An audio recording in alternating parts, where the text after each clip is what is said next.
Great Expectations by Charles Dickens. Chapter 35. It was the first time that a grave had opened in my road of life, and the gap it made in the smooth ground was wonderful. The figure of my sister in her chair by the kitchen fire haunted me night and day. That the place could possibly be without her was something my mind seemed unable to compass. And whereas she had seldom or never been in my thoughts of late, I had now the strangest ideas that she was coming towards me in the street, or that she would presently knock at the door. In my rooms, too, with which she had never been at all associated, there was at once the blankness of death, and a perpetual suggestion of the sound of her voice, or the turn of her face or figure, as if she were still alive and had been often there. Whatever my fortunes might have been, I could scarcely have recalled my sister with much tenderness, but I suppose there is a shock of regret which may exist without much tenderness. Under its influence, and perhaps to make up for the want of the softer feeling, I was seized with a violent indignation against the assailant from whom she had suffered so much, and I felt that on sufficient proof I could have revengefully pursued Orlick, or anyone else, to the last extremity. Having written to Joe to offer consolation, and to assure him that I should come to the funeral, I passed the intermediate days in the curious state of mind I have glanced at.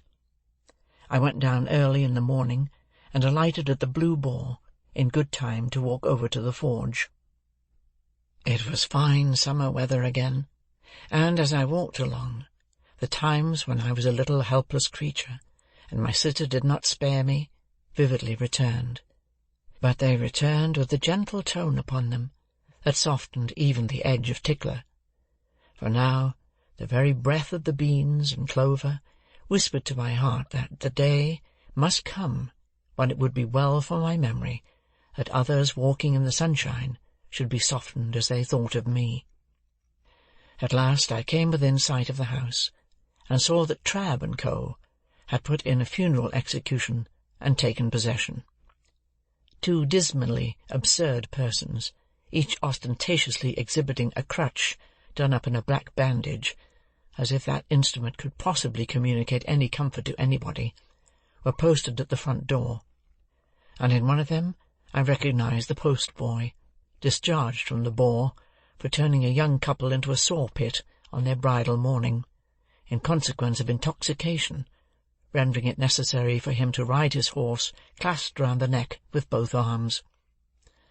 All the children of the village, and most of the women, were admiring these sable warders, and the closed windows of the house and forge.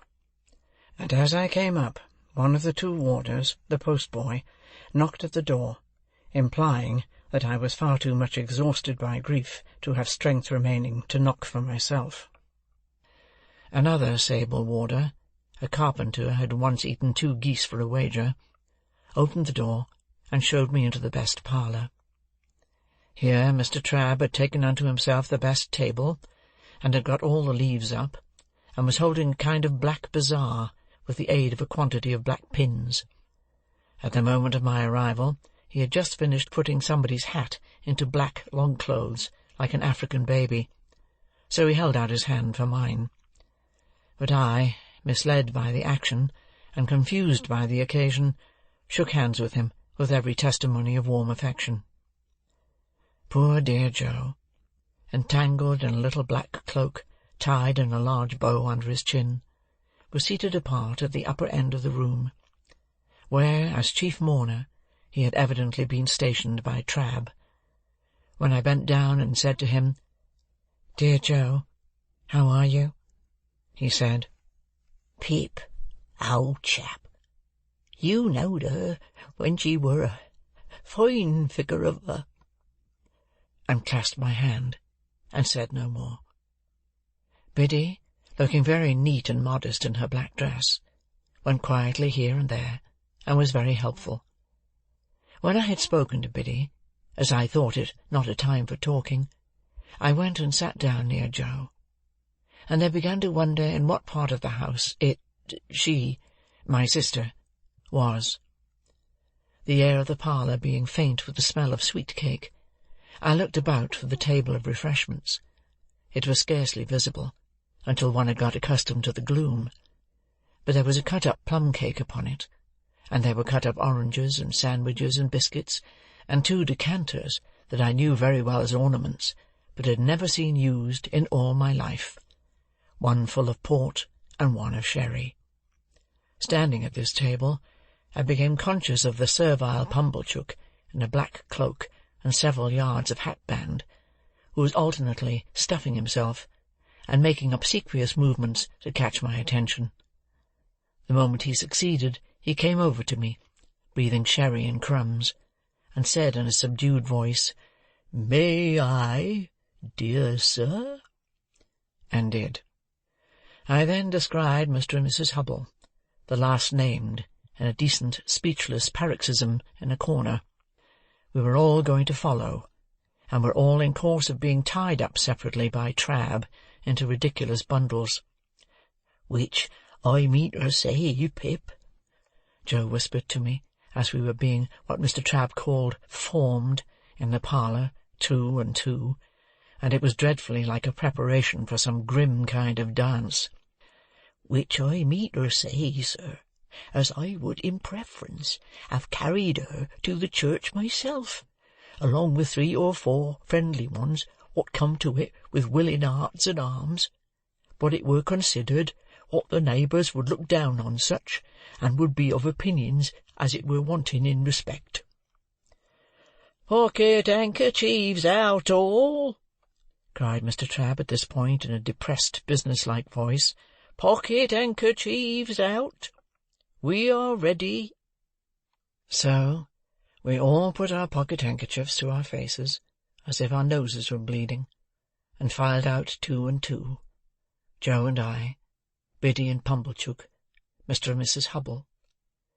The remains of my poor sister had been brought round by the kitchen door, and, it being a point of undertaking ceremony that the 6 bearers must be stifled and blinded under a horrible black velvet housing with a white border, the whole looked like a blind monster with 12 human legs, shuffling and blundering along under the guidance of 2 keepers, the post-boy and his comrade. The neighbourhood, however, highly approved of these arrangements, and we were much admired as we went through the village, the more youthful and vigorous part of the community making dashes now and then to cut us off, and lying in wait to intercept us at points of vantage. At such times the more exuberant among them called out in an excited manner on our emergence round some corner of expectancy, "Here they come! Here they are!" and we were all but cheered. In this progress I was much annoyed by the abject Pumblechook, who, being behind me, persisted all the way as a delicate attention in arranging my streaming hatband and smoothing my cloak. My thoughts were further distracted by the excessive pride of Mr. and Mrs. Hubble, who were surpassingly conceited and vainglorious in being members of so distinguished a procession. And now the range of marshes lay clear before us, with the sails of the ships on the river growing out of it, and we went into the churchyard, close to the graves of my unknown parents, Philip Pirrip, late of this parish, and also Georgiana, wife of the above. And there my sister was laid quietly in the earth, while the larks sang high above it, and the light wind strewed it with beautiful shadows of clouds and trees.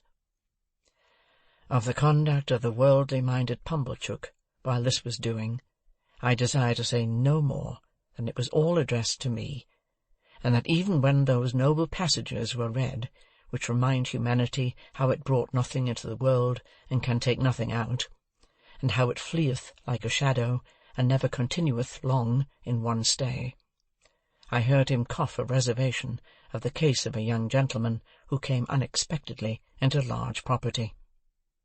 When we got back, he had the hardihood to tell me that he wished my sister could have known I had done her so much honour, and to hint that she would have considered it reasonably purchased at the price of her death. After that he drank all the rest of the sherry, and Mr. Hubble drank the port, and the two talked, which I have since observed to be customary in such cases, as if they were of quite another race from the deceased, and were notoriously immortal. Finally, he went away with Mr. and Mrs. Hubble, to make an evening of it, I felt sure, and to tell the Jolly Bargemen that he was the founder of my fortunes and my earliest benefactor. When they were all gone, and when Trabb and his men, but not his boy, I looked for him, had crammed their mummery into bags, and were gone too, the house felt wholesomer. Soon afterwards, Biddy, Joe, and I had a cold dinner together, but we dined in the best parlour, not in the old kitchen, and Joe was so exceedingly particular what he did with his knife and fork, and the salt-cellar, and what not, and there was great restraint upon us. But after dinner, when I made him take his pipe, and when I had loitered with him about the forge, and when we sat down together on the great block of stone outside it, we got on better.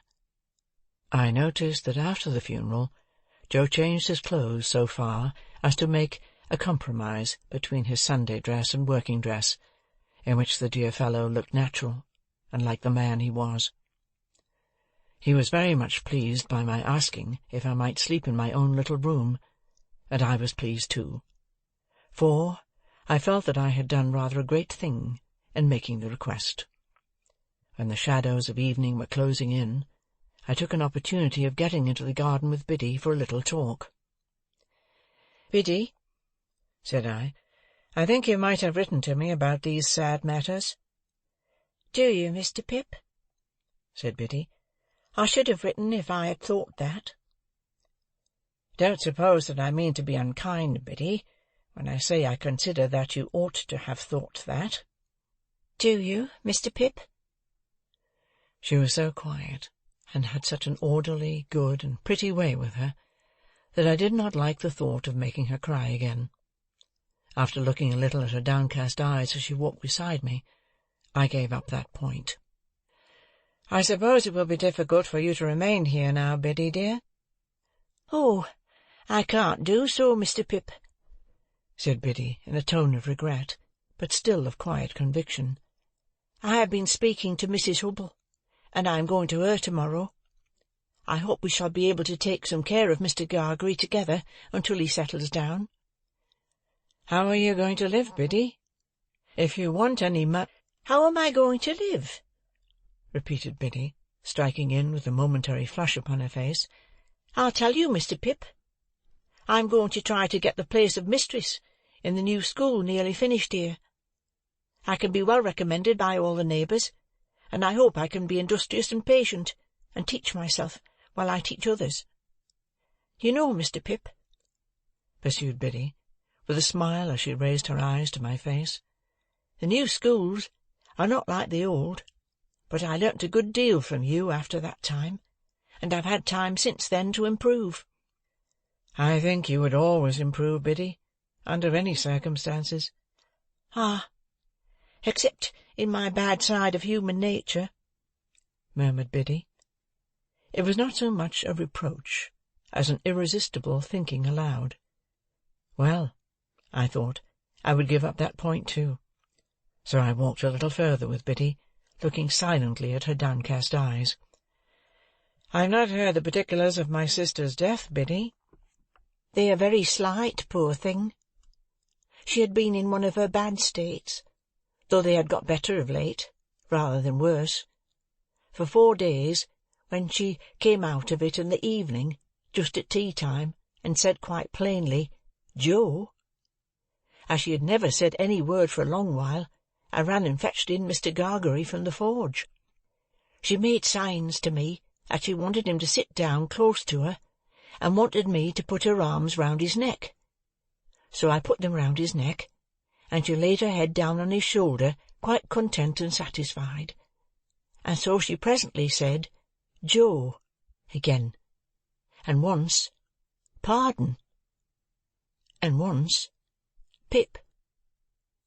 And so she never lifted her head up any more, and it was just an hour later when we laid it down on her own bed, because we found she was gone." Biddy cried. The darkening garden, and the lane, and the stars that were coming out, were blurred in my own sight. "Nothing was ever discovered, Biddy?" "Nothing." "Do you know what has become of Orlick?"